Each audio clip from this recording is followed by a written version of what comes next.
Assalamualaikum warahmatullahi wabarakatuh. My name is Sabnabila Nazwalia. On this video, I would like to tell you about one of my favorite Disney princess stories. The title is Sleeping Beauty.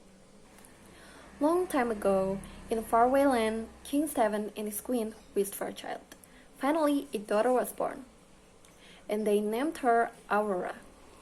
To honor the baby princess, the king held a great feast.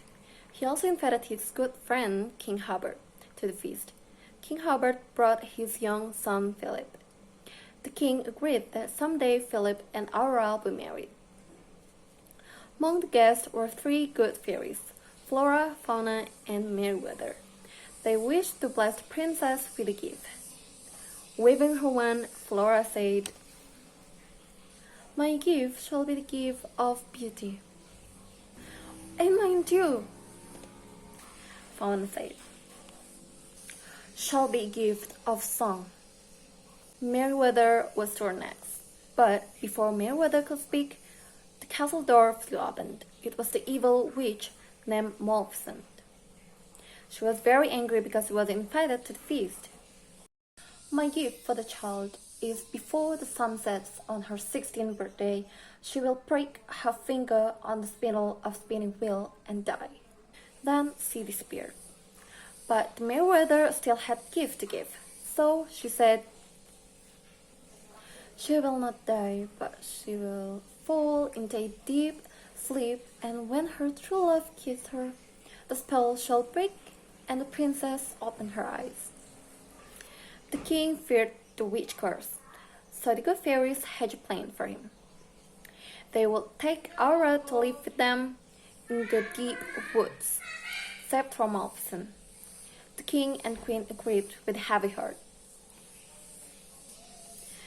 To guard their secret, the good fairies changed her name into a berry rose.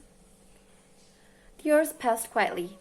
Berry Rose grew into a beautiful young woman. At last, the princess reached her 16th birthday. In a mossy glen, she danced and sang with her friends, the birds and animals. She told them her beautiful dream about meeting a tall, handsome boy and falling in love. A handsome boy came when he heard Berry Rose singing, and he jumped from his horse, and he reached out to take her hand. Berry Rose was startled. "I don't mean to frighten you, but I feel like we have met before," said the young man. Berry Rose felt very happy, but she didn't know that he was Prince Philip, and Prince Philip didn't know that she was Princess Aurora. Back at the cottage, she told the fairies that she had fallen in love. "Impossible!" cried the fairies. Then they told her that she was a royal princess, and it was to return home. Actually, the witch Maleficent knew that Aurora was returned home. She became an old lady, and spinning wheel suddenly appeared in the tiny room of the castle.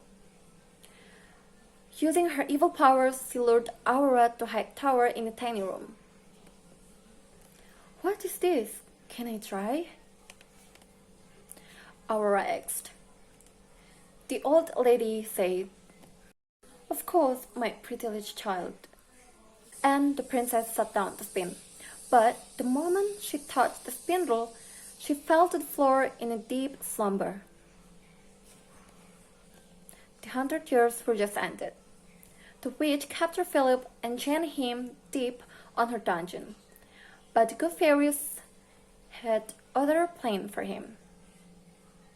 They melted Prince Chain, and they armed him with shield of virtue and the sword of truth.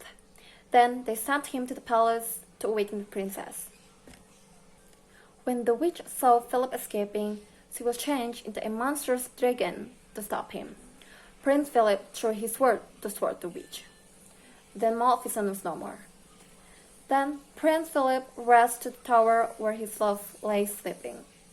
Gently he kissed her, and our eyes slowly opened. The kings and queens planned for the prince and princess wedding, and Aurora and Prince Philip lived happily together.